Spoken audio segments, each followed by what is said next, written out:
Hello and welcome back to the Insights podcast. I'm Philippa Lamb, and as usual in this podcast, we'll be discussing the month's key developments in accountancy. Now, top of the list, we're marking a 50th birthday for VAT, discussing the announcements from Tax Administration and Maintenance Day, and looking at new changes to the ICAEW statement on engaging in public practice. Now, here with me, I'm very pleased to have ICAEW Technical Manager Ed Saltmarsh.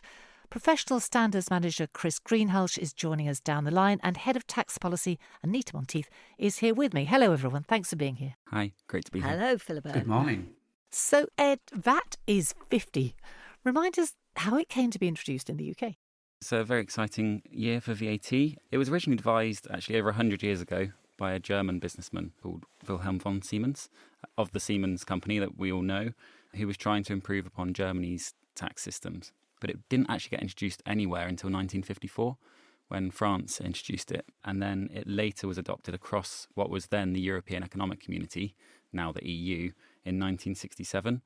And then when the UK joined that 6 years later or 5 years later, we had to introduce that as a condition of joining. I mean, what's your sense? Has it worked well? I mean, it's sometimes condemned as regressive, isn't it? It is sometimes said to be regressive, although there is some evidence that actually, depending on how you measure it, it can be seen to be mildly progressive. If you measured it as spending as a portion of a person's consumption, then it's more progressive because people who spend more pay more VAT. But it's a very important tax in the UK. Raises over £150 billion a year. It's third only to income tax and national insurance contributions in terms of revenue for the UK government. So it's highly significant. I mean, there have been some well-known issues around definitions. I think everyone knows the Jaffa Cake story, don't they? Cake or biscuit?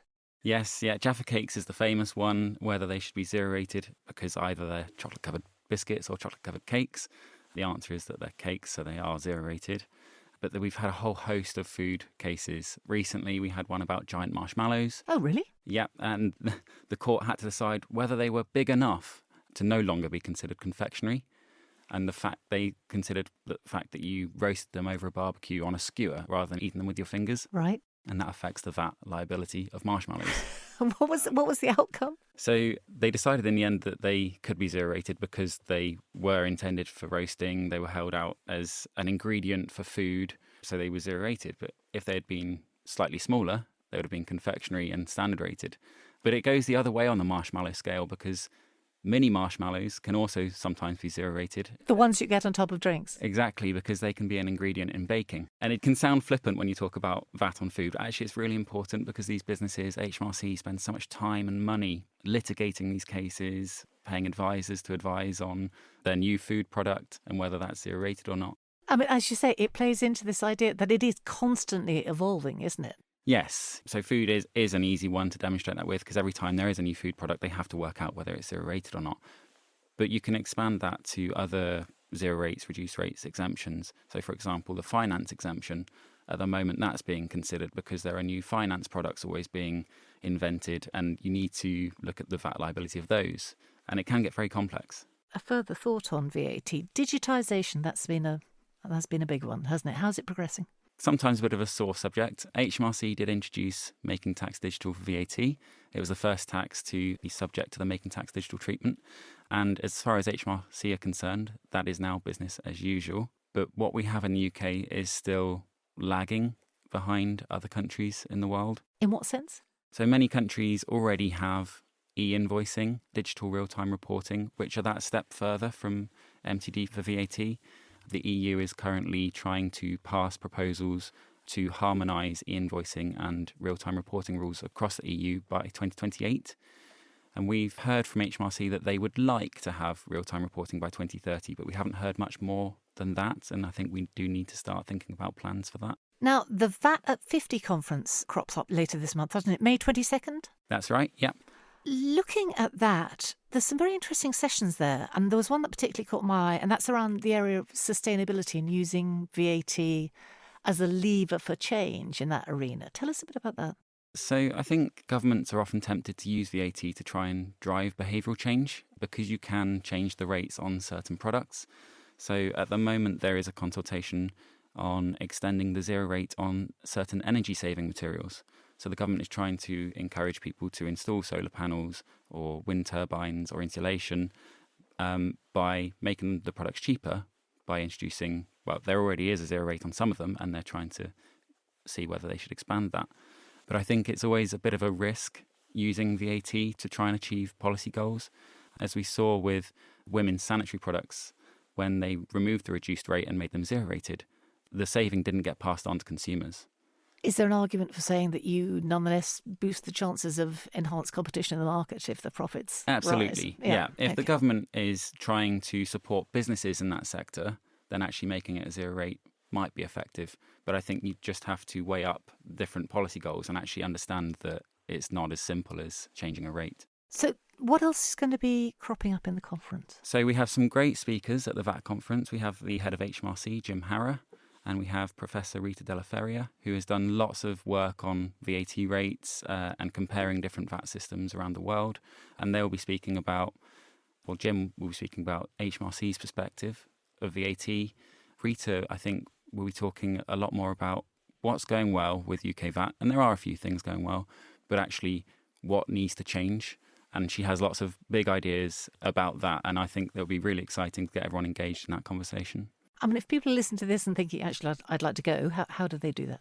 Yep, so anyone can book on the ICAEW website, Monday the 22nd of May, and we'd be delighted to have you. I mean, if people aren't able to come along to the conference, Ed, presumably you'll be writing about what comes out of it afterwards. Yes, there'll be lots of follow-up articles. We will be filming some of the day, and there will be some short videos showing the best bits from the conference. So people should definitely keep an eye on it, regardless of whether they can come or not. That's great. Thank you very much, Ed. Thank you.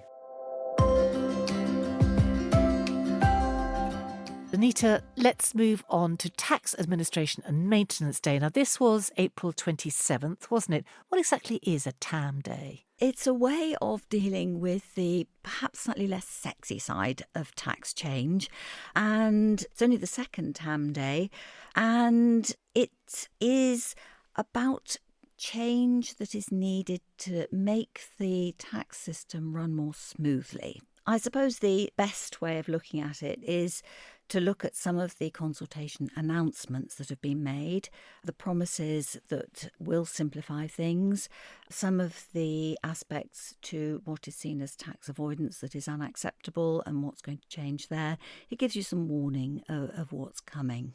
OK, so this isn't about policy announcements, just to be clear. No, it isn't, no. And there are one or two little bits that I do think sort of sneak into the policy camp a little bit, but we'll come on to those, I'm sure. So the key announcements? Well, the theme was clear. It's simplification, modernisation and tackling the tax gap. But there is a lot in it. And there are several things that we've been talking with HMRC about for years now. So I think for me, the two big headline announcements were, first of all, the one that tackles child benefit, high income child benefit charge and the link to the state pension entitlement. For a long time, there has been a problem here that in order to qualify for a full state pension, you need to have enough qualifying years.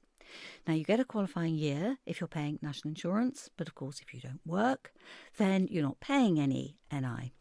So, looking at, in particular, I guess it will be women rather than men who have children, the scheme was put together that if you claim child benefit, that will entitle you to a qualifying year even if you're not working. OK. So you can tick the box. There is a problem that if you earn more than £100,000 or if the person you live with earns more than £100,000, that begins to be clawed back. So you won't be claiming child benefit? So a number of people decided that they wouldn't claim child benefit because they would end up just paying it back. You may have to do a tax return to do that you wouldn't otherwise have to do. So a load of admin you don't want. This is about admin. So people didn't claim child benefit, didn't qualify for those years, and therefore they're missing out on state pension. So we are now told that in due course we will find out what steps will be taken to help you fill in the gaps in your pension entitlement record. OK, but the problem has been identified. It's on the table. Yeah, but we've still got the problem with high income child benefit charge. It is a dreadful problem and somebody's going to have to tackle that with a real policy change sometime soon. Now, the other one, I mentioned there were two headline changes. The other one actually affects IR35. IR35, the rules of payroll working are, I think, pretty well known. Now, what happens, of course, is that where somebody's employment status is challenged and the original decision that they should be outside IR35 is challenged successfully by HMRC, then you're in a position where quite often the worker will have paid all the tax that they should have paid under what was initially thought to be a self-employed state. They'll have paid income tax, they'll have paid income tax on their dividends, they would also have paid corporation tax through their company. And now, suddenly, Topco, the engager, the big building company at the top, whoever they are, they're going to be charged employment taxes that should have been paid instead. Now, that's very difficult because you've got two completely different entities involved there. And for several years now, we've been discussing with HMRC how that can be dealt with. And what is going to be pursued is a form of set-off. So the taxes that have already been paid by the individual worker and their personal service company can be set against the tax that will now be due by the Topco engager. Of course, there will need to be a repayment of some sort, a settlement of some sort for other taxes, but that remains to be dealt with. But this is a breakthrough that will good have outcome. a great outcome, that we can get some set-offs. There's a lot in this, obviously, but thinking about key points, what else is there that accountants and businesses need to know about, right now? Well, HMRC is data hungry and they are changing their system slowly. For example, we're going to see the single customer account replace the personal tax account and business tax account in due course. And HMRC is going to start collecting extra data, for example, more about the dates that people start and stop self-employment, more about employee hours that have been worked. And of course, that will need to be supplied by the employer.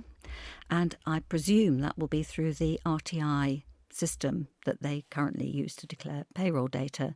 Now, when RTI first came in, we had a lot of discussions about employee hours because, of course, not all employers can easily find out what employee hours have been worked during any pay period. So it's going to be interesting to see what happens there. Also, HMRC wants more data about dividends that have been paid by owner-managed business companies. So there's lots more data being sought. So not really a simplification? Well, if all this works, then, tip all the data into the box and you as the taxpayer just sits there and out it comes and it gives you the right amount of tax to pay, etc., etc. But I can't see that really happening anytime soon. So more work needed. Yeah, we need more work on the tax system. Our own tax system, the rules are too complicated and government's got to get to grips with that. Then call for evidence on information and data powers. Yes, this is more about standardising data provision. As HMRC gets data provided by third parties, and a lot of this is going to be cross-border as well, we need to find a way of actually handling it. And there needs to be more security around some of that. And personally, I think we've got perhaps some easier problems that we need to solve first about, this person has sold something through this website. On what date did that happen? And in which tax year should that be taxed? So never mind the data provision and the protections. We've got some basic building blocks to tackle first. There's also consultation on some crypto asset transactions, and it's potentially likely that we could see some changes coming down the track for that one. But no sense of what they might look like right now? No, there's some detailed discussion. I think there are a lot of people in the crypto world that need to actually wake up and realise that those profits they're making are taxable. What do we have from this day on tackling the tax gap? Well, we've got a new criminal offence for promoters of tax avoidance schemes who don't stop, even though they've had a legal notice from HMRC to stop promoting a scheme. So that's a new one. We've got some more details on the requirement for repayment agents to be registered with HMRC. We knew this one was on the way because it was announced back in January, and it will affect repayment claims made after the 1st of August 2023. OK, so that's the key date there. That's the key date, yep. We're expecting some more discussion on the regulation of umbrellas, but these are all things we're expecting. We haven't actually seen them yet. And some changes to gross payment status tests for the construction industry scheme. So I think we're going to see VAT being included in that test going forward. And there are some plans that will help commercial landlords as well. There are also some proposals that will tighten up charity compliance, and there's a consultation document launched there. I think the other thing that caught my eye on that one was more consultations coming, for example, on employee ownership trusts. There is a lot, isn't there? I mean, where can listeners pick out more information on the bits that are particularly of interest to them? We've covered this on the ICAEW website, such as we know it so far. And if you look at the ICAEW Insights homepage and follow the link to the tax news, you'll find what we already know. And in due course, we'll publish stuff as HMRC releases it with commentary. That is really helpful. Thank you very much, Anita. Thank you. Now, finally, Christopher, there are changes in train for the Public Practice Certificate. Can you just recap for everyone what it is and why we have it? What the ICAEW has is a statement on engaging in public practice. And what that statement seeks to do is clarify what is meant by engaging in public practice for the purpose of holding a practicing certificate. And it's the ICAEW members' responsibility to determine whether they require a practicing certificate or not. And their decision on whether they do or do not need a practicing certificate is judged by reference to the statement. Now, we currently have a statement in force. It was effective from the 1st of January 2017. So obviously since that time, the UK has exited Europe. So we have taken the opportunity over the last 18 months to have a look at the statement and give it a refresh with that in mind. So what are the changes? We have obviously removed all the references to Europe in there. We've also had a look at aligning the statement with other regulations, such as the money laundering regulations. So we have in the current statement a de minimis limit with reference to a 10% rule, and that is 10% of income from public practice. And if you are over 10%, from your public practice activities, then you would require a PC. But actually, we've sought to remove that because it seeks to clarify and align with other regulations that are already in existence. So there's no financial flaw at all now? No, the other area in the current statement is that we had a £100 per assignment rule as well. So if you didn't charge more than £100 per assignment, then you wouldn't require a practicing certificate for those activities. But we've removed that as well to obviously be clearer on there is no de minimis in the new statement. Now, what's the time frame on this, Chris? Yes, so we've been through a governance cycle over the last 12 to 18 months. It recently got approved, the changes got approved at the ICAEW Council meeting on the 29th of March this year, and we're looking to roll out some communications over the next 6 months, and the effective date of the new statement is the 1st of January 2024. But I mean, as you say, so members need to review this, don't they, and think about, do they need to apply if they're not sure? Indeed, yes, because there's a number of areas we've sought to clarify as well. Another area just to mention is those members working in the voluntary sector, so those people doing pro bono work for charities. We've sought to clarify when they can do work for charities without any gain or reward and not have a requirement for a practicing certificate. So people need to have a look at it, see how the changes may affect them, review that and apply for a practicing certificate if they don't already have one. And how long, I know this is a bit of a how long is a piece of string question, but how long is the application process normally, Chris? So typically, if you look at our website, we always give an application process time frame of around 8 to 12 weeks. Obviously, that is a bit of, how long is a bit of string? It can be shorter. So no need to panic, but members need to think about this, don't they? There is an amnesty, I think, isn't there, as well, if they don't get onto this perhaps as fast as they should do? Correct. So when we took this paper through the governance cycle, the ICAEW Regulatory Board were keen to have an amnesty period whereby members wouldn't go through the disciplinary route if they didn't have a PC. And that amnesty period was if members apply for a practicing certificate before the 30th of April 2024, then there would be no disciplinary consequences. OK, but it is worth saying, isn't it, there are consequences to not having one if you miss that deadline. What are they? There are consequences, yes. Obviously, if we find a member hasn't got a practice certificate when they require one, then they would then go through our professional conduct department, and they're open to regulatory fines and penalties. So not one to forget about. No. Thanks very much, Chris. It's a great roundup from everyone. Thank you very much. Thank you. Thank you. Thank you. You can find more information on all the topics we discussed today by digging into the show notes for this episode. You can also get the latest accountancy news delivered direct to your inbox by signing up to daily, weekly, or indeed monthly newsletters from ICAEW Insights, whichever suits you best. We'll have more news and accountancy updates for you in early June. Meantime, if you found this useful, please do let us know by rating, reviewing and sharing this episode and subscribing to ICAEW Insights on your podcast app. Thanks for being with us.